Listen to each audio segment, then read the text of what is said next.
일곱 번째 이야기는 되게 식상한 얘기예요. 근데 정말 중요한 얘기예요. 끝까지 두드리는 자에게 문은 열린다.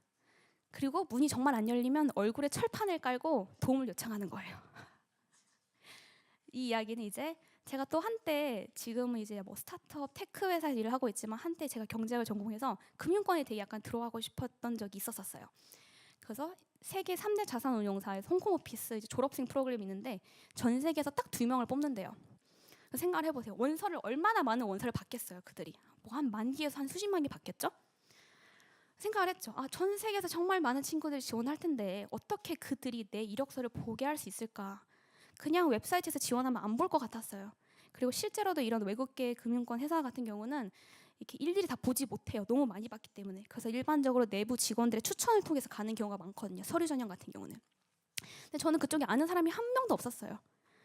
그럼 제가 생각해낸 이제 방안은 이제 링크드인이라고 자기의 이력서를 온라인으로 올린 다음에 전문직 종사자들끼리 약간 네트워킹을 하는 약간 페이스북 같은 곳이 있어요.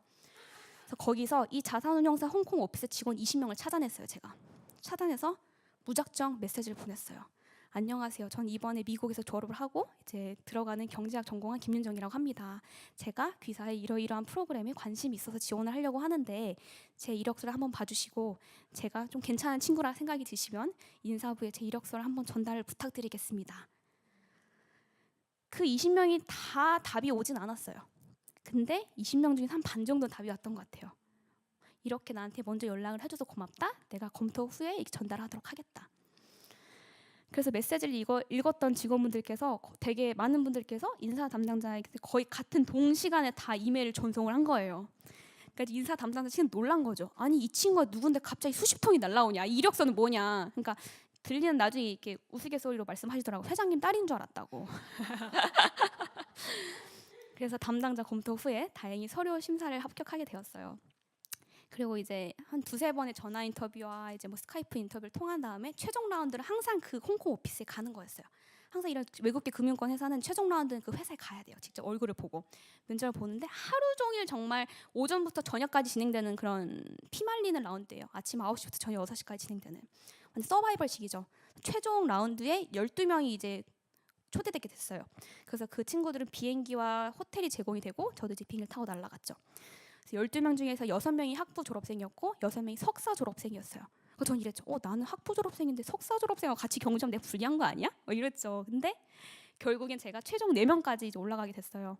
근데 이제 최종 2명을 뽑을 때 아쉽게도 탈락을 하게 됐죠. 네. 근데 저한테는 정말 너무나도 좋은 경험이었죠. 끈기와 근성 그리고 내 자신 여기까지 혼자 올라갈 수 있었다는 걸 제가 스스로한테 증명해 준 사실이었으니까요.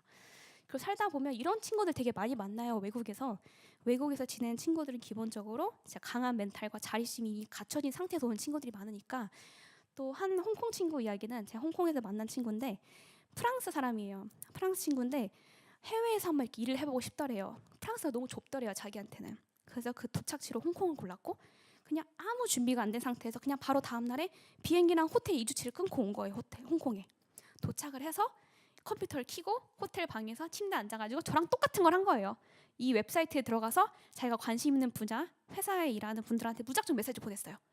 내가 파리에서 막 날라온 이러이러한 사람인데 5분만 시간 내어줄 수 있겠느냐? 전화통화 가능하시냐? 아니면 내가 회사로 찾아가야겠다. 나한테 10분만 시간을 내어줄 수 있겠냐? 그렇게 해서 2주 동안 수백 명을 만났대요, 그분은. 그래서 결국에는 본인이 원하던 회사에 들어가서 지금 너무나도 행복하게 잘 회사를 다니고 있어요.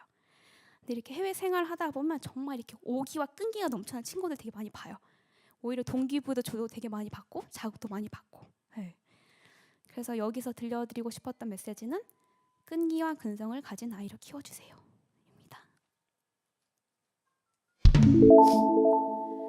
8번째 이야기는 우리 집은 실리콘밸리다예요.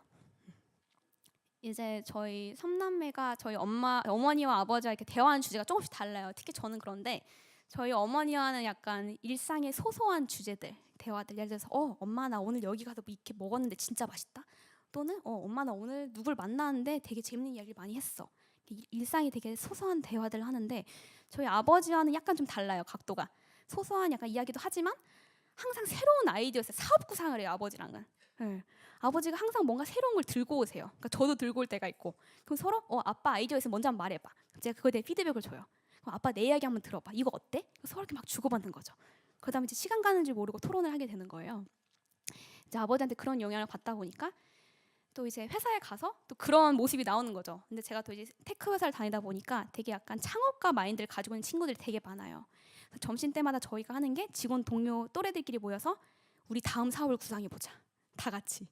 그래서 야 너는 무슨 아이디어가 있어? 내가 이번에 출장을 인도네시아에 갔다 왔는데 이러이러한 문제들이 있더라. 근데 우리가 홍콩에서 이런 비슷한 서비스가 있는데 이거 가져오면 되게 좋을 것 같아.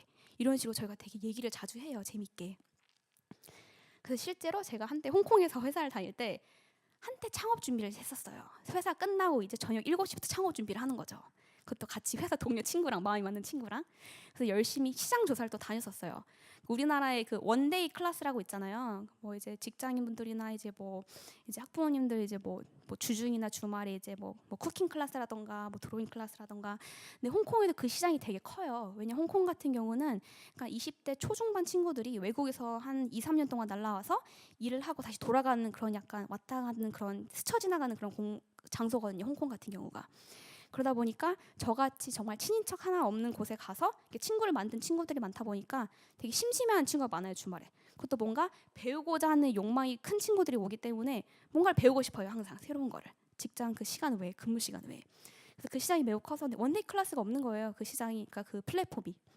그래서 그걸 만들고자 직접 이제 체험을 한 거죠. 그래서 이제 막 페인팅 수업을 가서 주전자에 색칠도 해보고 선생님도 인터뷰해보고 지금 겪고 있는 페인 포인트가 어떻게 되냐, 우리가 고객을 더 어떻게 끌어다 줄 수 있을까, 맥주 수업도 체험을 해보고요. 선생님도 인터뷰해보고 또 이제 라떼 아트 수업도 체험을 해보고 이러면서 시장 조사를 다 했었어요. 한 달 동안, 한두 달 동안.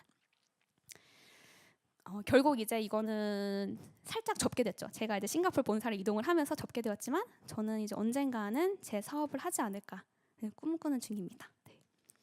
그래서 이 이야기에서 드리고 싶었던 메시지는 아이들과 새로운 아이디어로 생각을 나누는 시간을 가져보세요. 그리고 아이들한테 한번 물어보세요. 너 뭐 유치원에서 또는 학교에서 뭐 좀 불편한 점 없었어? 또는 이런 뭔가 되게 재밌는 발명품이 나왔대. 이거에 대해서 어떻게 생각을 해? 그러면서 아이 안에 그 잠들어 있는 그 창업가 마인드를 꺼내주세요. 다 있어요. 친구들 생각해 보면.